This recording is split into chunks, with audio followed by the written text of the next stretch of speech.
Muy buenas, personajillo, ¿qué tal? Bueno, no te voy a robar mucho tiempo, vamos ya con el descubriendo. Sé que esta semana te lo has perdido y oye, hay que verlo. Así que nada, recordar que este programa lo hago siempre en la plataforma morada, los lunes, martes y jueves de 10 de la noche hasta las 11. De todas formas, ya sabes que si te lo pierdes, pues puedes encontrarlo aquí y en las diferentes redes sociales del canal. ¿De acuerdo? Así que nada, vamos a ver a la personita que ha venido a vernos y no te robo más tiempo. Para que sepáis un poquito acerca de Aníbal, os he hecho un breve resumen, aunque ya sabéis... Aquí, espera, me voy a quitar un momentito al Michi, que si no, me silencia el micro.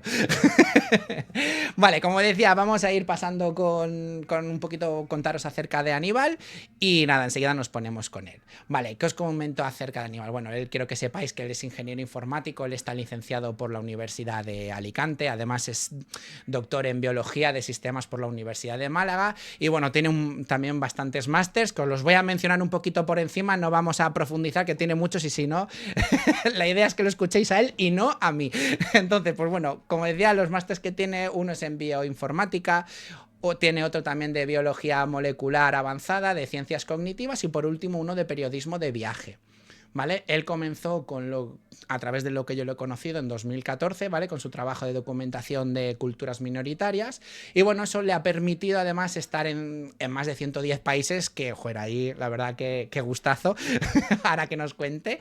Y bueno, gracias a toda esta labor que él lleva haciendo desde 2014, ha recibido varios premios, varios galardones, como sería el de la Medalla de Honor de la Sociedad Geográfica La Exploradora, la Medalla de Bronce de la Confederación Española de Fotografía y el primer premio del 7º certamen de fotografía de la ciudad de Torrejón de Ardoz y bueno, entre otros un último, el premio del Independent Photographer Award del 2023, que sería lo más reciente.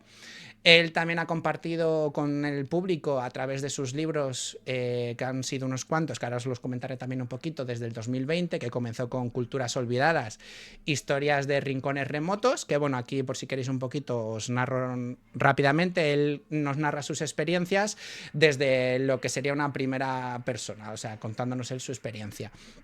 En 2022 también publicó Las Tribes of Angola, en este caso que es una guía visual, ¿vale? Que nos acerca a estos grupos culturales y un poquito a cómo intentar preservar su estilo de vida, que bueno, como sabéis, en la vida actual es un poco complejo.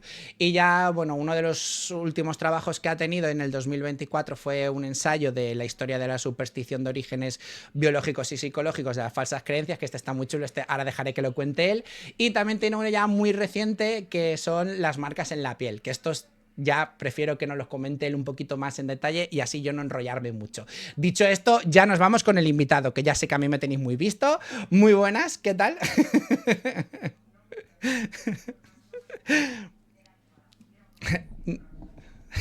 Genial. Yo lo primero que comentarte, Aníbal, que muchas gracias por animarte a participar. Y bueno, de lo que he dicho, si hay algo que tú consideres que necesitas ampliar o corregirme, libre, ¿eh? Nada, nada, todo perfecto. Eso al final el currículum es un poco rollo, ¿no? Hay que, no sé, cada vez es más compleja la presentación. Como he cambiado de estilo de vida tantas veces, ¿no? Hace unos años para presentarme era, bueno, es Aníbal, ingeniero informático. Luego Pum. se van añadiendo cosas, luego cambio de vida, me dedico a otra cosa y ahora es como un galimatías las presentaciones. Así que bueno, está bien así. Qué guay. No, a ver, a mí es que sí que me gustó cuando me la pasaste, porque claro, sales de un mundo muy lógico, como muy cerrado, de Sí. repente al mundo. O sea, nunca mejor dicho, ¿no? Sí, sí, quizá es uno de los cambios a nivel psicológico que más profundo me han marcado, ¿no? Ujú. Cuando uno termina una ingeniería informática, le enseñan evidentemente a ser muy cuadriculado, como tú dices, y a Correcto. ser muy estricto con la forma de hacer las cosas son así. Pero después de esto, cuando estás 10 años viviendo por África y viajando por África, te das cuenta de que hay que ser un poco más flexible, de que a lo mejor hay otros puntos de vista, de que, ¿no? Bueno, que también hay Es... que valorar el relativismo en algunos casos. Claro, es que a mí sí que es verdad que tu trabajo me gustó mucho cuando di con él, por eso, porque al final es... Claro, nos presentas culturas que a día de hoy yo creo que muchas veces si nosotros lo viéramos como mundo moderno, lo voy a entrecomillar un poquito, claro, hay cosas que nos sorprenderían muchísimo, es decir, a día de hoy, jolín, que se den este tipo pues de acciones o de sucesos, pues a mí eso me gustó y por eso un poquito ahí me gustaba lo que has hecho, ¿no? El presentárnoslo, el dárnoslo, y además me llama mucha atención por lo que tú decías, ¿no? Pues de un mundo tan cuadriculado, de repente a un mundo donde, pues oye, igual tienes que ver ciertos rituales que a día de hoy chocarían si los trasladamos a nuestras ciudades, pero que para esa gente es su día a día. Claro, claro. En todos estos años, pues he presenciado cosas loquísimas, o sea, rituales absolutamente claro, que te explota la cabeza, ¿no? Y no solo rituales, sino conceptos, roles de género, roles sociales, formas de subsistencia. Y claro, en el mundo occidental las cosas son de una forma y muchas veces pensamos que no hay otra forma, ¿no? de hacer las cosas, no hay otra forma de pensar las cosas, y el mundo es mucho más diverso. Es cierto que hay muchas culturas que están desapareciendo. Por desgracia he sido testigo en estos 12 años que me estoy dedicando a esto de desapariciones en vivo de culturas, pero aún tenemos una amplia diversidad cultural en este planeta. Y bueno, eso es algo que, como tú bien has dicho, debemos valorar, o yo creo que debemos preservar y valorar. Sí, no, a ver, yo creo que al final sí que, porque nos gusta, ¿no? Yo tal y como lo veo, porque en cierto modo tu trabajo a mí me da mucha envidia, ¿no?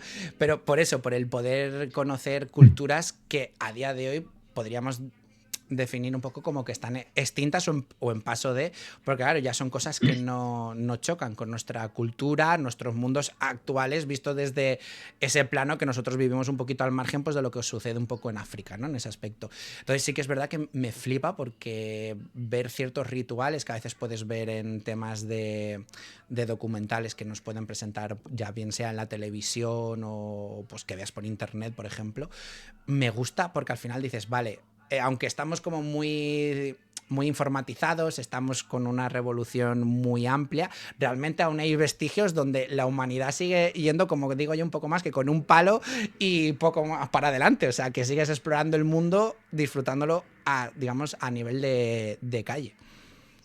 Sí, bueno, el estilo de vida que llevo evidentemente es un privilegio. No es fácil en muchos aspectos, pero soy un privilegiado porque puedo elegir dedicarme a ello, algo que muchísima gente querría hacer, ¿no? Y he tenido la fortuna y el privilegio de poder hacerlo. Y claro, estamos en un mundo que tiende a la globalización, en este caso a que la cultura occidental llegue a más partes del mundo cada vez. Pero este proceso de asimilación cultural no solo ocurre de la cultura occidental hacia el resto, sino de otras culturas mayoritarias también que están absorbiendo a las minoritarias. Por ejemplo, la cultura árabe en el norte de África y en Oriente Medio está también fagocitando otras culturas minoritarias de la zona del desierto, de la península arábiga y del Sáhara. La cultura bantú en África Central, en la selva, está también digamos, arrinconando a otras pequeñas culturas de cazadores-recolectores. Entonces estamos siendo testigos en directo de cómo desaparecen culturas. Según Naciones Unidas, unas 200 cada año desaparecen. ¡Ostras! Lo cual es triste en cierto modo, sí. Porque más allá del desarrollo tecnológico, cuando se pierde una cultura, se pierden cosmovisiones, se pierden historias, palabras que solo existen en un idioma, conceptos, medicina tradicional, mucho conocimiento se va cuando desaparece una cultura. Claro, claro, sí, es que es un poco, por ejemplo, lo que nos pasa a nosotros en España pues, como con culturas como el valenciano, el catalán, el gallego, claro, que es al final poco a poco si las intentan como ir reduciendo, es lo que dices tú, ¿no? Hay, digamos, tradiciones que igual sin esa cultura ya no tendrían sentido, porque al final son una identificación de esos pueblos que, bueno, pues han conseguido que, pues en este caso las lenguas se hayan podido permanecer. En África, ¿estas lenguas también van desapareciendo o intentan salvarlas también?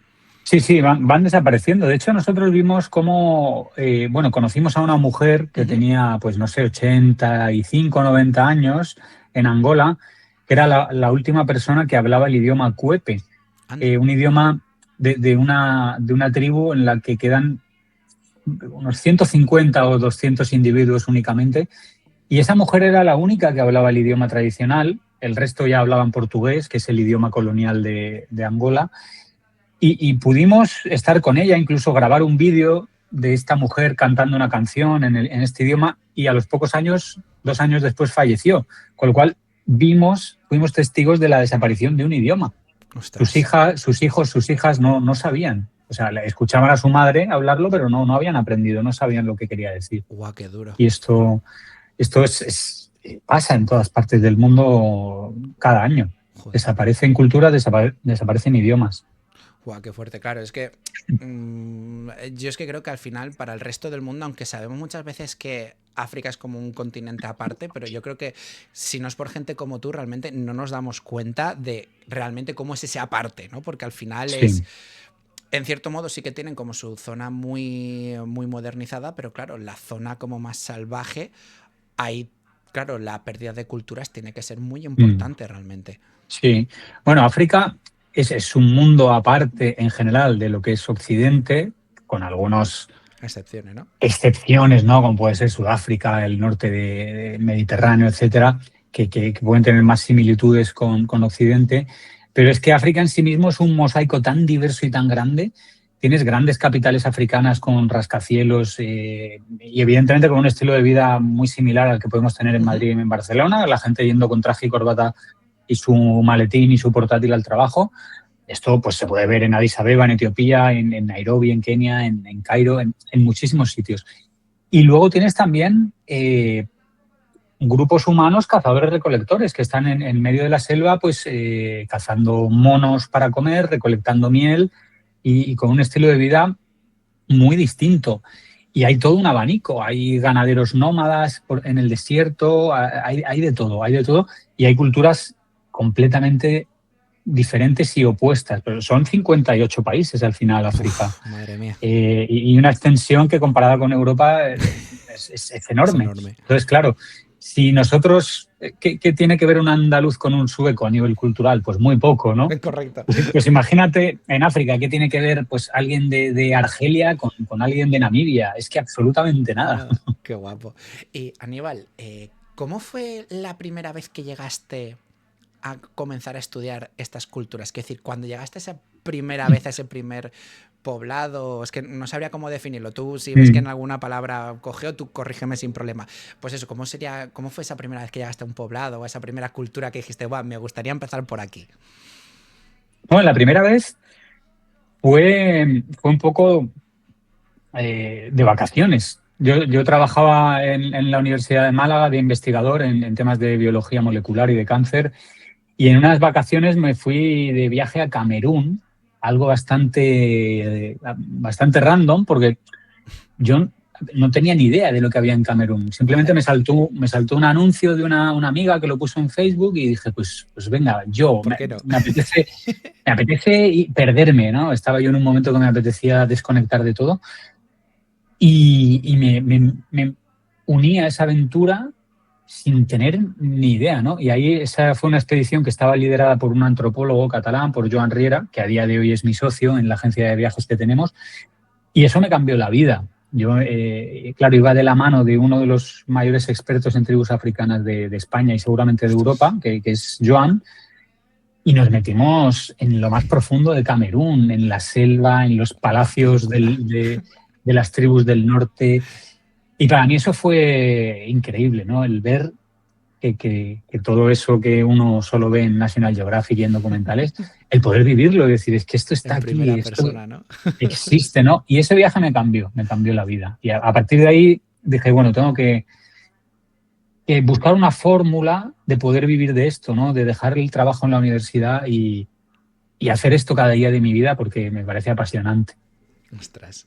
Claro, pero esto luego en tu día a día, imagino que con tus seres queridos, claro, tú pasarás largas temporadas fuera de casa. Sí, sí. O sea, aunque entiendo que igual lo llevan, pero, o sea, que les pueden aceptarlo, pero ¿cómo notas tú que lo suelen llevar? Bueno, a ver, yo recuerdo al principio de tener este estilo de vida, por ejemplo, mi madre me escribía WhatsApp todos los días, hijo, lleva cuidado, ¿dónde estás? Cuéntame. Y a veces pues estás en la selva, estás en el desierto, estás una semana sin cobertura. Y siempre cuando volví a tener cobertura, muchos mensajes preocupada, oye, que no me contestas, ¿estás bien? ¿Te ha pasado algo? Claro, ahora, Ahora pasa bueno, ya. Sé que no, mi está bien. madre no sabe ni dónde estoy. Y a lo mejor estamos 2 semanas sin hablar. Digo, oye, mamá, que he cruzado la frontera con Burkina Faso. Ah, vale, muy bien. Ya está. O sea, ya se ha acostumbrado a que esté siempre por ahí. Qué caña. No queda otra. No, claro, es que me gusta porque al final son trabajos muy fuera de lo habitual, pero por eso, porque Mm. como bien comentabas, igual te tiras una semana sin ningún tipo de acceso a las redes que estamos nosotros habituales y claro, eso Sí. yo creo que también mentalmente te tiene que, no decir, no sé, te habría decirte si favorecer, pero sí que de alguna forma tiene como que liberarte bastante carga, ¿no? Es un ejercicio interesante. Esto me ocurre pues bastantes veces al año, ¿no? Que en alguna expedición hay pues 5, 6, 7, 10 días que no tenemos cobertura. Y es cierto que además yo que trabajo compartiendo contenido en Instagram y estoy siempre con el móvil respondiendo mail, WhatsApp, porque es mi trabajo, llega un momento que estás en el 4x4, te adentras en el desierto, lo que sea, ¡pum!, y desaparece.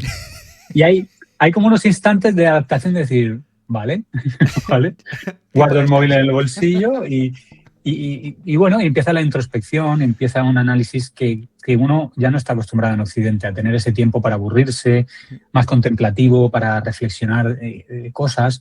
Además, el desierto ayuda mucho a esto porque son kilómetros y kilómetros de nada, de la nada absoluta, de arena, dunas. Y miras por la ventana, ves pasar arena, arena, arena y estás tú contigo mismo, ¿no? No te puedes comunicar con el conductor o con quien tengas al lado, ¿no? O con 2 o 3 personas y ya está. Y eso a mí es una sensación que me gusta. Te cambia incluso la percepción del paso del tiempo, es muy interesante.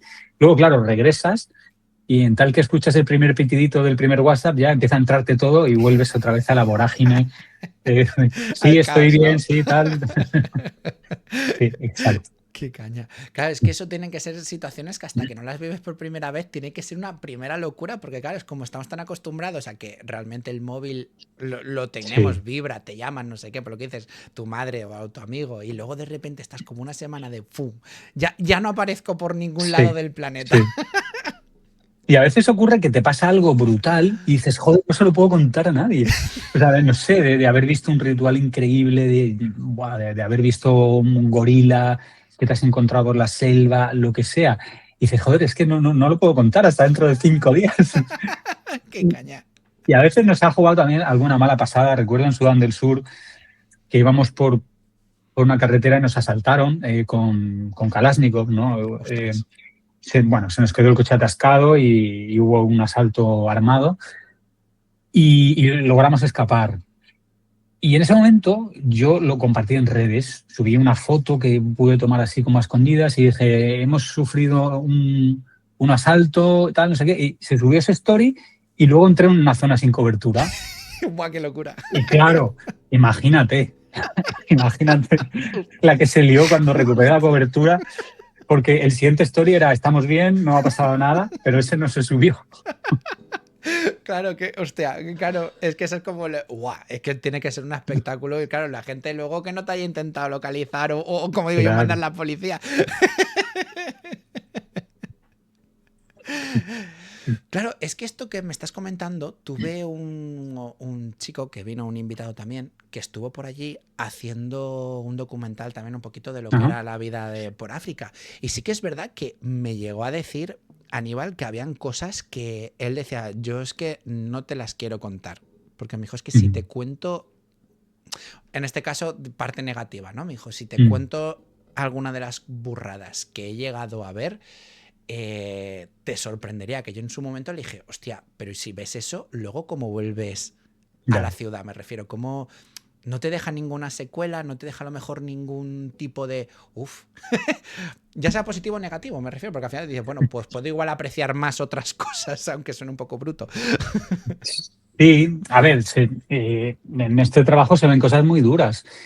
Y a veces es verdad que uno se puede guardar estas cosas para uno mismo, sobre todo para no crear o favorecer estereotipos negativos sobre el continente.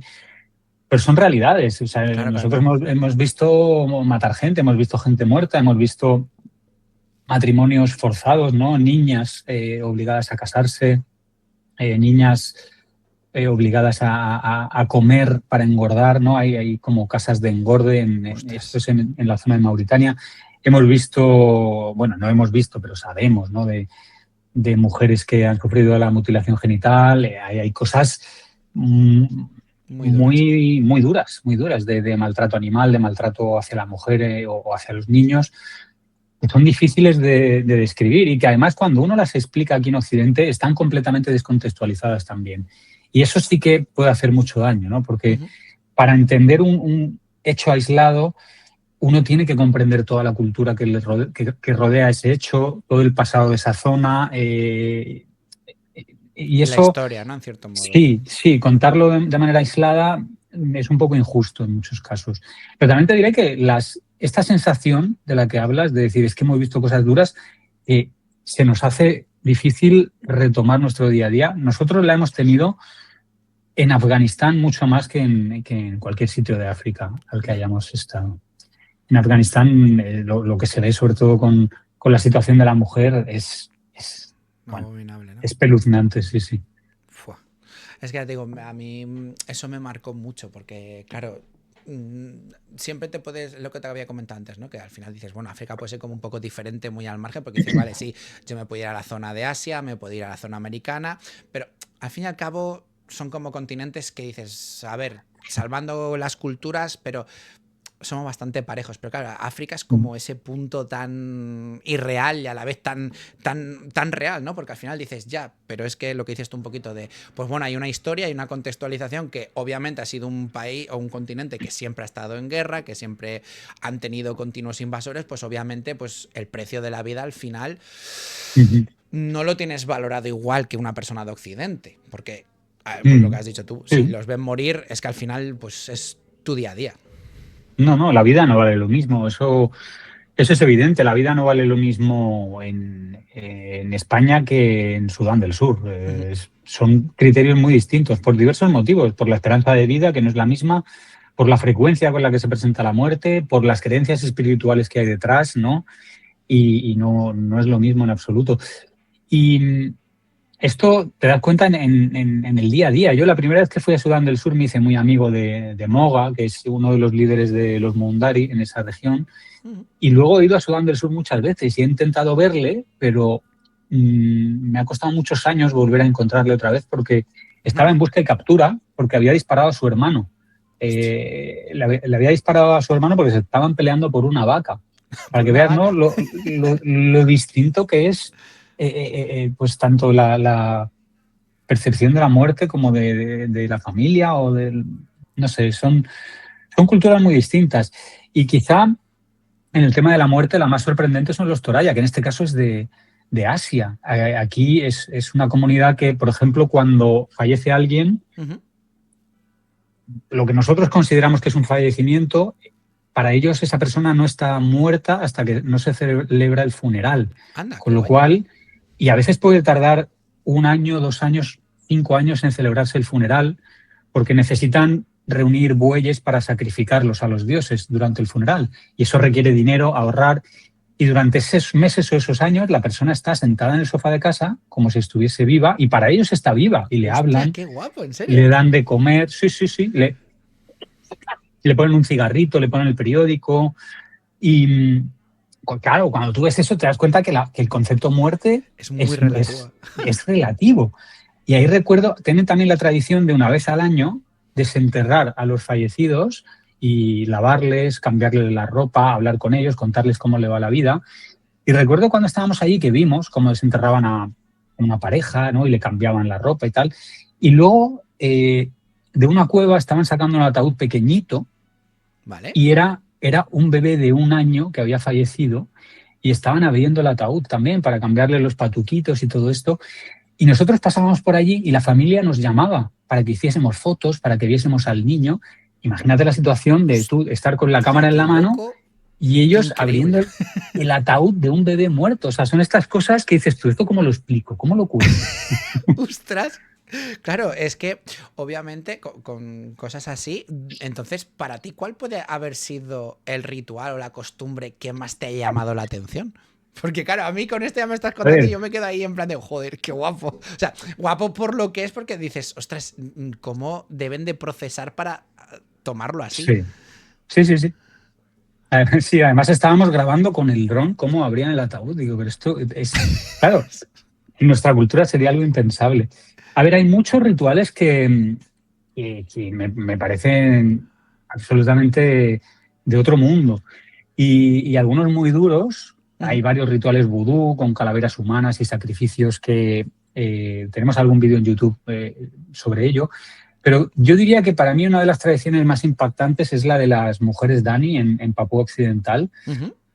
Las mujeres en los funerales se amputan un dedo y es una especie de sacrificio que hacen para que el difunto, normalmente es Ujú. un hombre importante dentro de la familia, para que alcance el paraíso, ellas hacen el sacrificio de cortarse una falange del dedo y normalmente esto lo entierran junto al muerto. Claro, estas mujeres cuando se les muere su padre se cortan un trozo del dedo, cuando se les muere el marido, el hermano, algún hijo, y las mujeres más mayores no tienen dedos. Y tú vas Oigo. andando por las aldeas y ves a las mujeres sin dedos. Hostia. Y eso es algo brutal, ¿no? Que nos hace pensar en, claro, a mí me gusta siempre analizar Ujú. qué lleva a las personas a esto, ¿no? De ahí que escribiese el libro de historia de la superstición. ¿Por qué alguien cree que cortándose un dedo va a favorecer que su marido vaya al paraíso, ¿no? Y cómo de convencido tienes que estar para hacerlo, Sí, para sí, sí, sí, sí, sí. cortártelo y no solo una vez, sino a lo largo de tu vida, pues a lo mejor 6, 7, 8 veces. Eso me impactó mucho. No, a ver, es Y, que normal, ¿eh? sí, sí, sí. Y luego quizá el que más me ha costado fotografiar ha sido el ritual de las hienas en el norte de Nigeria.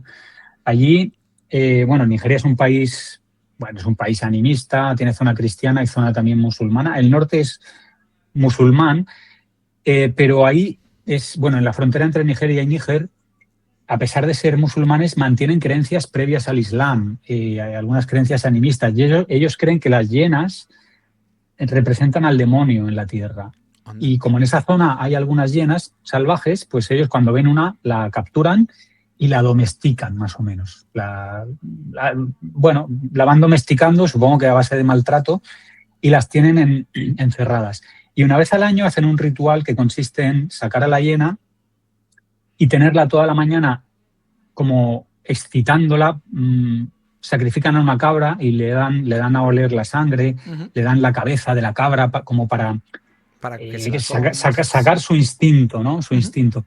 Y luego ponen a los bebés recién nacidos en el suelo, sueltan a la hiena y cubren a los niños y a la hiena con una manta y los dejan allí mientras todo el mundo pues está bailando alrededor, ¿no? Y nadie sabe qué está pasando debajo de esa manta donde hay una hiena y unos bebés recién ¿Qué nacidos, ¿no? dices? Y Ostras. esto, claro, luego a los 10 minutos retiran la manta y si los bebés están bien, eso quiere decir que la hiena, que representa al diablo, no ha querido hacerles daño y por lo tanto quedan bendecidos para siempre.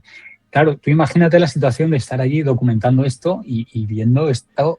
Ust- Es Guau, qué difícil, difícil. espectáculo, sí, sí. Claro, desde nuestro punto de vista, pero allí las madres estaban encantadas, querían que sus hijos participasen en eso, porque era algo que podía otorgarles una bendición para siempre. Claro, porque en este caso, imagino que o lo habrás preguntado, lo sabréis.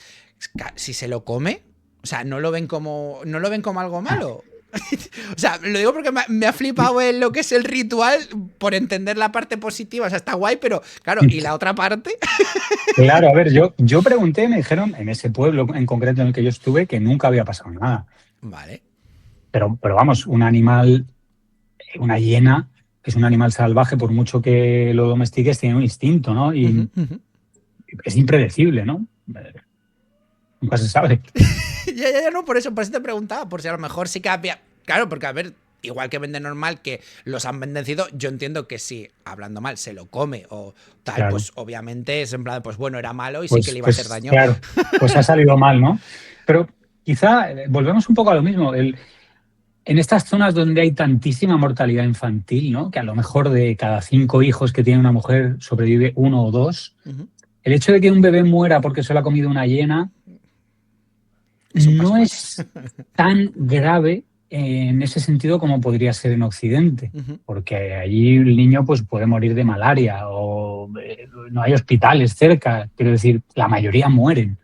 Pues si muere, pues tienen otro, porque ahí las mujeres están embarazadas continuamente, es una producción masiva de hijos y algunos pocos sobreviven. Entonces, bueno, el hecho de que se lo coma una hiena, además que entra dentro de la cosmovisión y de las creencias espirituales de la zona, pues es una cosa más que le puede pasar al bebé en un mundo lleno de peligros realmente. No, claro, sí. Es que a mí, por ejemplo, el libro, el último ensayo que subiste, sí que me llamó mucho la atención, pero por eso, porque a mí el tema de, claro, intentar entender las religiones de allí, que para nosotros están como en otro, aunque son, por decirlo fácil, en otro nivel, ¿no? Porque claro, no creo que con ciertos conceptos los veamos muy normales. Claro, a mí eso me llamaba mucho la atención porque, claro, es como yo como occidental, ¿qué cultura podría llegar a decir, buah, pues esta la acepto y es de en plan de, bueno, pues tu planteamiento dentro de mi forma de ser, de mi forma de pensar, te digo, vale, pues venga, me parece correcto. Pues al final uno acepta su cultura. Las otras, pues hay cosas que te pueden parecer mejor o peor, pero siempre va a haber algo que te chirríe normalmente, ¿no? Sí, que te parezca un poquito raro, ¿no? Esto, no sé yo. Entonces, bueno, al final, pero eso pasa al revés también. Nosotros cuando contamos cómo funcionan las cosas en España, hay veces que en las tribus nos dicen, pero ¿estáis locos o qué? ¡Ay, qué caña! Y entendiendo, ¿no?, cómo es su forma de vida, dices, claro, pues puedo entender que lo nuestro te parezca loquísimo, ¿no? Claro, sí, claro, para nosotros lo vuestro es loco, obviamente, claro. Pues al inverso es igual. Por ejemplo, yo cuando viajo con mi mujer, que últimamente viajamos, bueno, hemos pasado 4 años de vida nómada juntos por el mundo, que de hecho vamos a publicar un libro de estas aventuras el mes que viene. Ah, qué chulo. Claro, yo tengo 44 años y ella pues 38.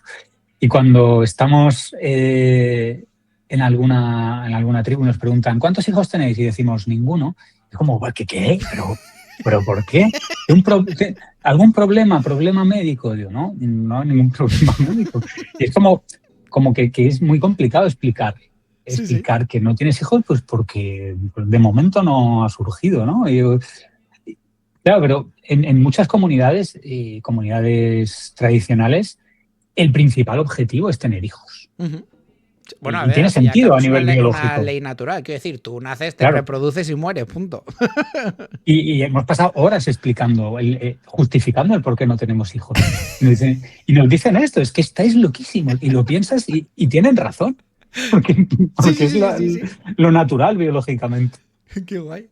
Claro, no, es que estas cosas a mí, claro, igual que te chocan, obviamente, en el otro lado, pero claro, yo también, desde tu punto de vista, Aníbal, cuando estáis estudiando o documentando la vida, a ti hay veces que te surge el impulso de decir, hostias, es que, o sea, aunque tú obviamente sé que no puedes participar, mantenéis esa distancia, pero claro, no te sale nunca el impulso de decir, Dios, es que esto debería de pararlo, pero a la vez es como, sé que no puedo porque estoy estudiándolo. Pues el caso de lo de las hienas, por ejemplo. Claro, yo en ningún caso voy a parar un ritual porque no soy quién. Claro. Estoy invitado y yo no voy a la casa de otra persona a decirle lo que puede o no puede hacer, ¿no? Yo soy alguien que... No, es como el instinto, me refería yo que te claro, saliera. Es un mero observador. Ha habido cosas que claro, que he pensado, esto no debería estar ocurriendo. Bajo mi criterio claro. Absolutamente subjetivo. Cuando vimos el Ashura en Pakistán, que es otra de las cosas más potentes que he visto, es una tradición chiita de penitencia para conmemorar la muerte de Hussein, todo el martirio. En algunas zonas los chiitas se autoflagelan a sí mismos con cuchillas. Son como una especie de, ¿cómo decir?, de cadenas, ¿vale?, que llevan cuchillas afiladas, un racimo de cuchillas afiladas, y se golpean en la espalda y se clavan. Son unas cuchillas con forma así arqueada y se las clavan en la espalda. Y Bueno, hay cientos, miles de personas practicando esto. Acaba todo el suelo lleno de sangre, todo el mundo con toda la ropa manchada. Es algo muy gore. Ujú. Y, y ves, porque claro, tú ves a personas que se están acuchillando a sí mismas, a adultos que lo están haciendo dentro de un contexto religioso espiritual que es muy duro de ver. Pero lo que para nosotros fue más grave fue ver cómo a los niños los obligaban a hacer A esto. los Niños de niños. 6, de 7 años y el padre diciéndole, venga, date más fuerte. Y el niño con unas cuchillitas más pequeñas, pero Obviamente. azotándose la espada, ¿no? Entonces hay momentos que dices, pero qué locura es esta. ¿Qué, Hostia. qué absoluta locura es esta? Claro, tú no puedes meterte en un sitio con 50.000 personas a tratar de parar algo No, no, claro, claro, claro, claro, claro. siendo el único occidental no musulmán que hay en la zona. O sea, no tiene sentido, pero de decir que se pare el mundo porque aquí está pasando algo. Muy loco. Sí, Claro, es que por eso, porque yo creo que al final vuestra labor, yo creo que lo más difícil es eso, ¿no? Como intentar parar ese momento mm, de sentido común, entre comillas, para nosotros, de no os hagáis esto, por favor, que no tiene sentido, y decir, no, no, no, espérate, yo estoy mirando, yo pues apunto, grabo lo que hagáis en este caso, y ya está. O sea, esté de acuerdo o no, yo tengo que documentar, tengo que verlo, y me sí. freno ahí.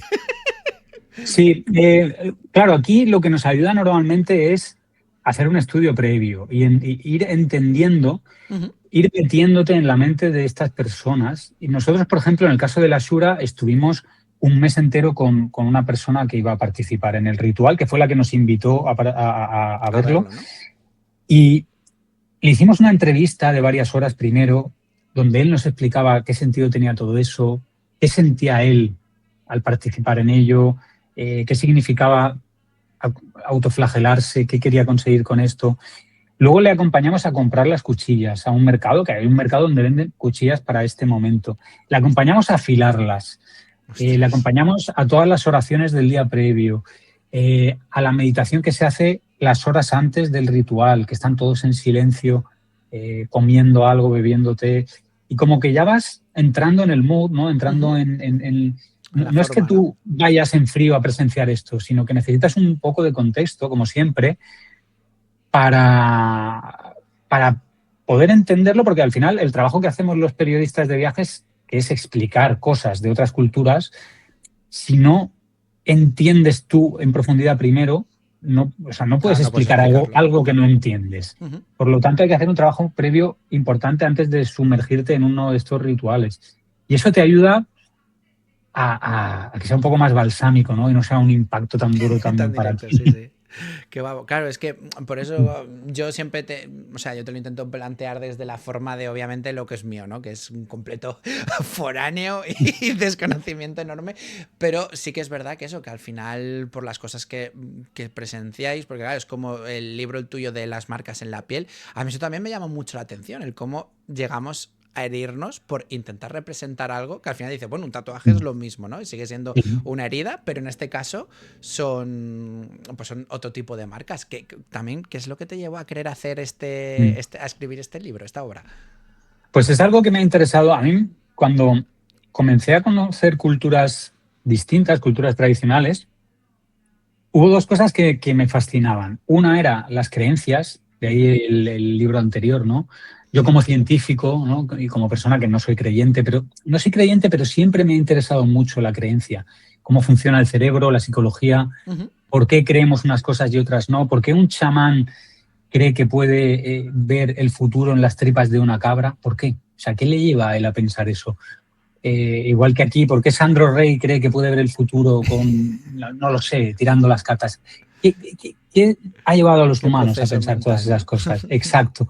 Y por otro lado, claro, al visitar tantas tribus y ver que unos tenían una marca hecha con cuchillo en la frente, otros tenían una dilatación de 30 centímetros en el labio, otros tenían plumas incrustadas en la nariz, o sea, eso me di cuenta de que estaba presente en todas las sociedades del mundo, también en Ujú. Occidente. Aquí tenemos pendientes, tatuajes, etcétera. Correcto. Y empecé a analizar todo esto, ¿no? ¿Qué motivos hay detrás? ¿Por qué? ¿Por qué hacemos esto en todas partes del mundo? Y me pareció muy interesante, ¿no? El ver los diferentes motivos y todo aquello que es común en todas las culturas y aquello que también es diferente. Qué guay. ¿Y cuáles son los factores que sueles encontrar más comunes?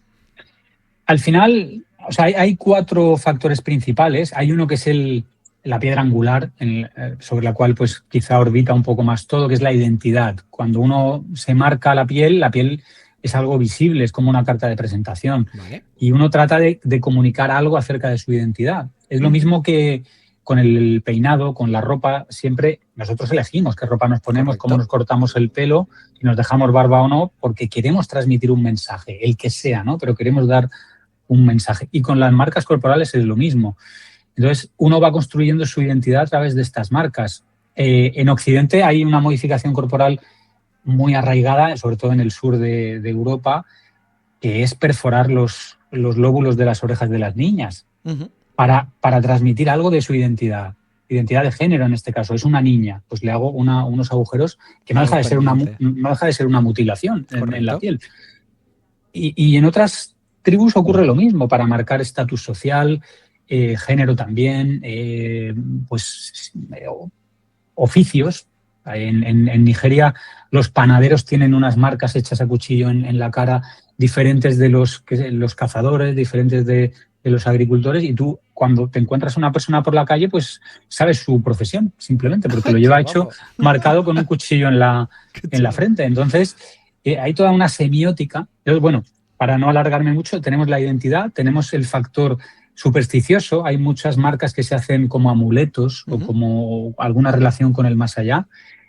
El factor de sometimiento, por ejemplo, las mujeres casadas en muchas culturas se les tatúa para que se sepa que están casadas. Y luego el factor de belleza, para embellecer el cuerpo, sobre todo el cuerpo femenino, en muchas culturas se cubre de tatuajes o de algunas marcas. Qué bueno. Qué guay. Claro, es que el tema al final yo creo que son muy, muy interesantes por eso, porque como son cosas tan diferentes, cada cultura también bebe de una forma, lo procesará de otra forma. Claro, sí. A mí tanto la parte que dices tú, que nos estás explicando de las marcas del cuerpo, a mí la parte mística también me gusta mucho, pero porque al final dices, jolín, es como que todas las religiones son muy alejadas, muy diferentes, pero a mí también lo que me llama muchas veces la atención es que dices, vale, es que una sirena al final, una japonesa o una maya o una no sé qué, dices, joder, están como muy lejos, pero todos han ido como a la sirena, es, por decir una forma, tiene estas 3 características, se las pones y dices, ¿y cómo coño? De un lado a otro del mundo, dices, sí. Es que ¿cómo procesa el cerebro para que lo hagamos igual, salvando alguna diferencia, pero que dices, ostras, es que mueren siendo a lo mismo. Los dragones que también los ves en muchos sitios, y pues bueno, uno con alas, otros con menos alas, igual más largo, más tal, pero siguen siendo como muy grandes, muy rollo dinosaurio, y dices tú, joder, qué guapo. Sí, eso, escribiendo el libro de supersticiones me di cuenta de que había creencias en partes muy distantes del mundo y que no habían tenido conexión y que eran prácticamente iguales. O creencias también de la antigua Roma que están presentes hoy en día en otras culturas y dices tú, wow, ¿no? Como, por ejemplo, leer el futuro según el vuelo de los pájaros, eso se hacía en la antigua Roma. Y se hace en algunas comunidades de Asia Central, que tampoco ha habido una relación cultural directa. Y con las marcas también hay perforaciones rituales que se hacían en la zona de los mayas, en época precolombina, como protección y durante las bodas, y que se han llevado a cabo también en la Polinesia, que no tiene nada que ver. En el mismo, perforaciones nasales en la misma zona y por el mismo motivo. Bueno. Al final, el cerebro humano funciona, o sea, es el mismo, todos somos la misma especie de humanos y tenemos las mismas necesidades, tanto de creencias como de sentirnos protegidos, ¿no? Con todo esto. Pero sí que hay a veces interpretaciones muy opuestas. Yo recuerdo cuando fuimos a Filipinas, a la zona de los Kalinga, allá hay una mujer que es más o menos famosa, Po Wan Ot, es una anciana que ahora mismo tiene 107 años y que es la última tatuadora tradicional Kalinga que queda con vida. Y ella es una anciana que lleva todo el cuerpo tatuado, y cuando estuvimos ahí nos hicimos un tatuaje, esta mujer nos tatuó, y claro, es una tradición que se ha perdido. Y yo recuerdo cómo esta señora nos decía que las nuevas generaciones se habían echado a perder porque ya no se tatuaban. Y claro, a mí me recordaba lo que me decía mi abuela, pero al revés. Entonces, Todo depende del punto de Del vista punto de vista. cultural. Qué guay. Y hablando de mayas, yo imagino que te lo habrá preguntado mucha gente, Aníbal, pero yo es que si no te hago la pregunta, no voy a ser feliz. A día de hoy, sí, has llegado a ver alguna cultura que siga teniendo sacrificios, pero humanos, me refiero, o ya es algo que se ha ido perdiendo con el tiempo? Sacrificios humanos a día de hoy, según los antropólogos, No, no no existen ya, quedan. ¿no? Al igual que el canibalismo. Em, pero es cierto que hay 15 tribus no contactadas aún. Es decir, a lo mejor está ocurriendo en este planeta, pero en las zonas que conocemos ya no se produce. Sacrificios animales, sí, Sí, muchísimos. sí, sí, no, claro, yo. Pero, pero humanos a día de hoy no. Sí que hemos estado con tribus que hasta hace 30 años eran Hacían. caníbales Ah, qué y guay. tenían rituales de sacrificios humanos, pero a día de hoy ya no. Claro, es que yo, por ejemplo, esto sí que tenía esa curiosidad porque sí que me acordaba que hay creo, no me acuerdo si era una colonia francesa o de dónde era, que tenían como, por el gobierno tenía prohibido entrar porque prácticamente si te veían la gente que vivía ahí te iban a matar directo porque te consideraban que eras un invasor y como que, digamos, el país lo que decía era en plan de, mira, son los pocos que quedan que viven al Mm, margen de todo. Dejarlos, quiero decir, no nos sí, metamos, no hagamos ningún tipo de control, que además creo que justo salieron también cuando el COVID, porque dijeron que era una zona que en un principio estaba como libre de COVID, precisamente por eso, porque no estábamos por allí.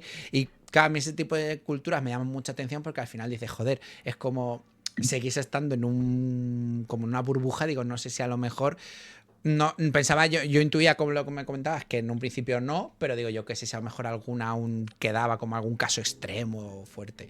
claro, no, en estas comunidades no contactadas no se sabe, no Uh se -huh. sabe. Está el caso de Sentinel, ¿no? Que mataron a un misionero que intentó entrar hace unos años. Y el año pasado hubo un youtuber que intentó ir y lo detuvieron porque está prohibido. Sí, El sí, gobierno ha sí, claro, prohibido claro. que se acerquen ahí porque los dos últimos que lo han intentado los han matado y esa gente no quiere que se vaya a su isla y bueno, pues hay que respetarlo, No, evidentemente. claro, claro, claro, claro. Así al final es su cultura. Y además, a mí, como persona occidental, yo creo que eso es lo mejor que se puede hacer porque al final es en plan de, oye, yo entiendo que sí que hemos colonizado mucho con la cultura, pero al final si hay reductos que se han querido quedar al margen, yo creo que lo mínimo que se puede hacer por respeto a ellos es de, bueno, nos puede gustar más, lo compartiremos más o menos, pero oye, dejémoslo a su aire y ya Claro, está. sí, sí, sí. Y este tipo de culturas, cuando llegado a no sé si tú a lo mejor lo habrás vivido o lo habrás sabido, Aníbal, si en algún momento realmente quieren llegar a contactar con el exterior, ¿cómo, qué métodos tienen? Pues ha habido un caso reciente, es que además está documentado en National Geographic, no sé, hará 3 años o así, de una comunidad en Perú, que era una comunidad que no, bueno, podemos decir no contactada, que no había tenido relación con el exterior y se documentó el primer contacto, ¿no? A través de un río enviándose en un coco, pues como un regalo a la otra orilla, la tribu enviando algo de vuelta, ¿no? Y hubo como un intercambio de cosas y hubo una persona que salió de esta comunidad y ya no se considera tribu no contactada, ¿no? Porque Uh esta -huh. persona que salió luego ha vuelto y creo que solo ha salido una o dos personas de momento. Entonces, bueno, pues es un proceso que hay que hacerlo con mucho cuidado. Yo no soy experto tampoco en esto, Uh -huh. pero Uh -huh. en este caso, en National Geographic contrató a varios antropólogos para el proceso que estaban analizando la situación y tomando las decisiones. Vale. Y evidentemente tiene que ser algo voluntario por ambas partes y ya está.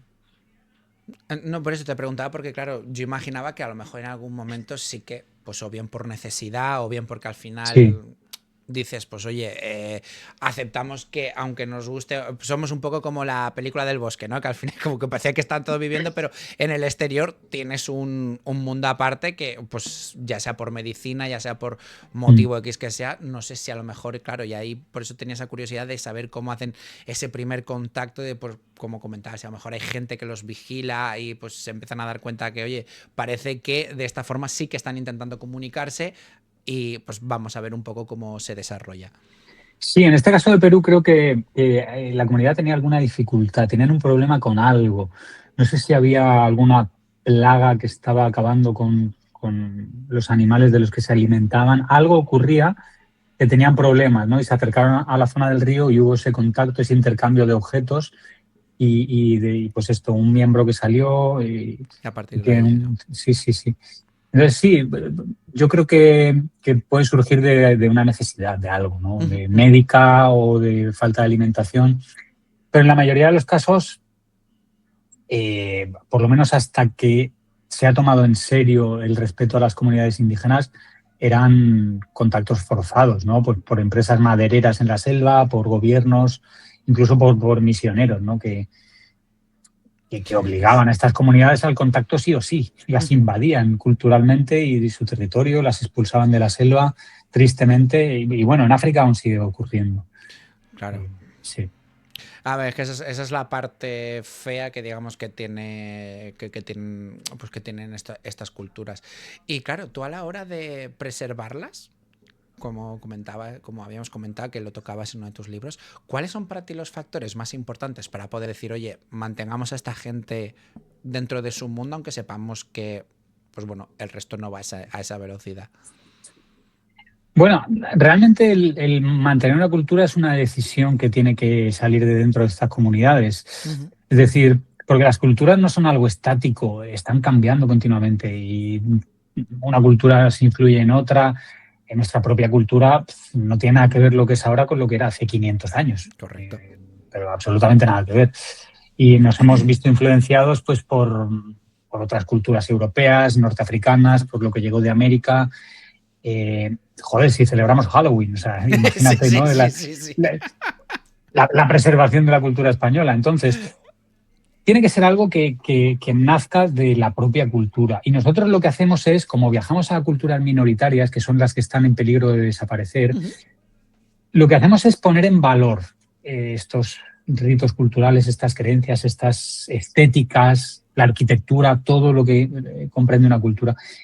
Y muchas veces cuando visitamos estas comunidades minoritarias que están usualmente marginadas, explotadas, ninguneadas por la cultura mayoritaria de la zona, ellos se sienten muy empoderados de que alguien europeo, alguien de fuera, esté poniendo en valor cosas Su que en su cultura, ¿no? entorno nadie valora.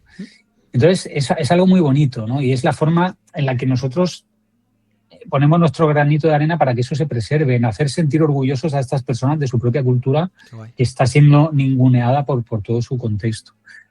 Pero al final, si ellos quieren abandonar la cultura, integrarse en otra cultura, irse a la ciudad a Sí, vivir, eso es no una se puede evitar. decisión personal. Sí. Claro, es que ya te digo, me parece, claro, es que tu labor o bueno, tu trabajo, es que me flipa por eso, porque al final me gusta porque bebes de las dos fuentes, ¿no? De una Mm. modernidad como muy avanzada en la que estamos, luego también como algo muy tradicional.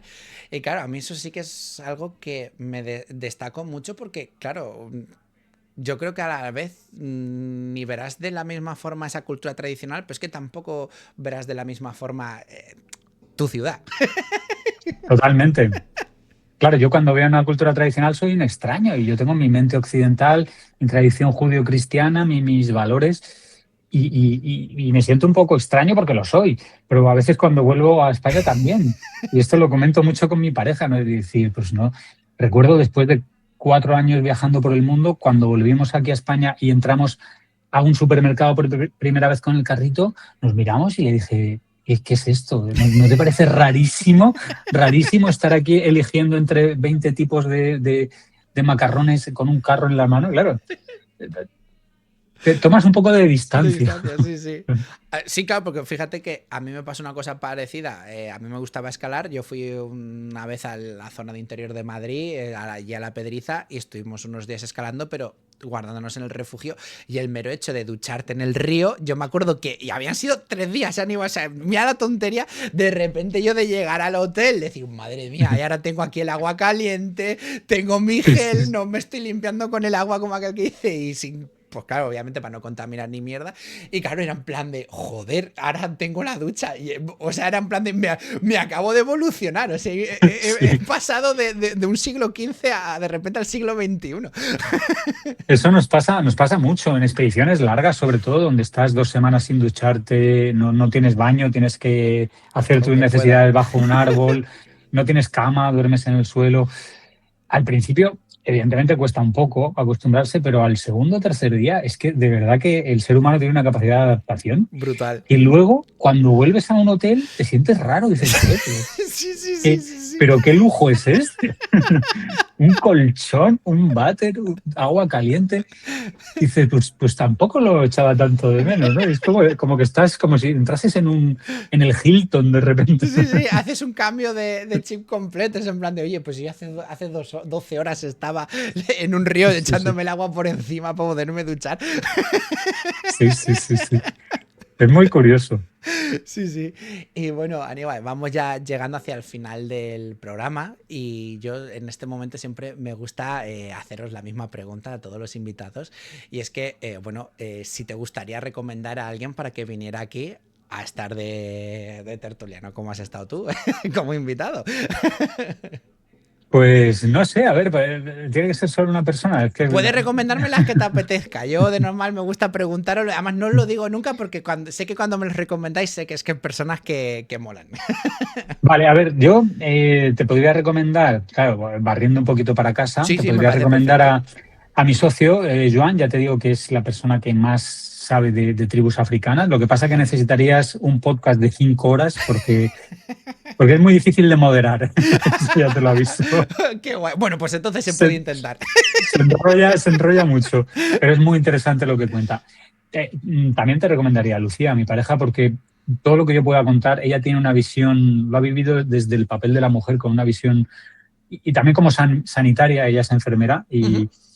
y complementa mucho mi visión y aporta cosas, sobre todo, recuerdo mucho el viaje a Afganistán, porque ella como mujer lo vivió muy, muy diferente Ostras. a mí. Vale, guay. Pues a ver, yo por mí encantado. Yo de si los dos se animan a participar, yo encantadísimo por eso, porque al final, pues bueno, una persona que sabe tanto de culturas, pues bueno, yo lo dejo hablar. Si veo que se emociona mucho, pues le digo, oye, hacemos una segunda visita, que bueno, contigo también, obviamente, pero Claro. sí que es verdad que, oye, a mí esas cosas me gustan y ya te digo, si me los recomendáis así en frío, Sí, vamos, sí, no sí, tengo sí. duda. Pero yo hago directos de Instagram con él y me cuesta, ¿eh? Porque se puede pasar 2 horas hablando y es muy interesante lo que dice, pero hay que llamarle al orden a veces. Pues nada, voy a ver si te pillo un día, porque las veces que lo he visto no te he pillado en el directo, a ver si te cojo y así lo veo también un poquito en acción. Y Vale. bueno, Aníbal, que espero que se te haya hecho cortito y que te haya gustado. Sí, ha estado muy guay, ha sido muy ameno y Me me alegro. gusta porque ha sido muy natural, ¿no? Ujú. No ha sido una entrevista de preguntas y respuestas, sino que hemos ido charlando y eso creo que queda muy bien. A mí eso es lo que me gusta, es lo que te había dicho un poquito Sí. al principio, no me gusta ir sobre ningún guión ni nada, pero por eso, porque al final yo creo que es la mejor forma que vosotros también podéis un poquito saliros de ese aspecto que igual Mm. siempre serán las mismas preguntas, Sí. las mismas no sé qué, pues bueno. Aunque yo sé que alguna te habré hecho, pero me la perdonas. No, pero no han sido las típicas. Ah, bueno, me alegro, me alegro. Y nada, Aníbal, yo de verdad que espero que en un futuro, pues si te apetece volver a venir por aquí, ya sea pues para hablar de algún libro, de lo que sea, hueco tienes. Ya te he visto que estás muy a tope porque he visto que ya estabas anunciando los siguientes viajes. Sí. Ya en breve, el 5 de febrero salgo ya de viaje y tengo muchos viajes ahora, a partir de ahora, sí. Pues nada, si a la vuelta te apetece, aquí ya esto es tu casa, o sea que estás más que bienvenido. Muchas gracias, Y yo encantadísimo de encantado. tenerte por aquí.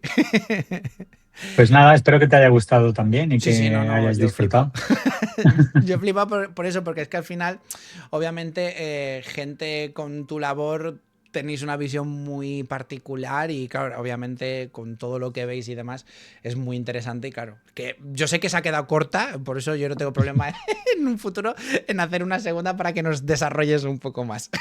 Muchas gracias. Pues claro, cuando quieras y esté yo por España, pues cuenta con ello. Estupendísimo. Y bueno, nada, a todos los demás que nos habéis estado viendo, muchísimas gracias. Y nada, recordar que ya nos veríamos el sábado. Y nada, esta visita la semana que viene os la dejo yo por YouTube. Dicho esto, buenas noches, nos vamos viendo. Chao, chao. Buenas noches, chao. Bueno, pues todo principio tiene un final y aquí hemos llegado. Si te ha gustado el vídeo, espero ese pedazo de like y si te suscribes ya sería como darte besitos en los morros y donde haga falta. Así que nada, espero que te haya gustado la visita de hoy y nada, seguir viéndote en los próximos Descubriendo. Y sobre todo, espero verte en el directo. Chao, chao.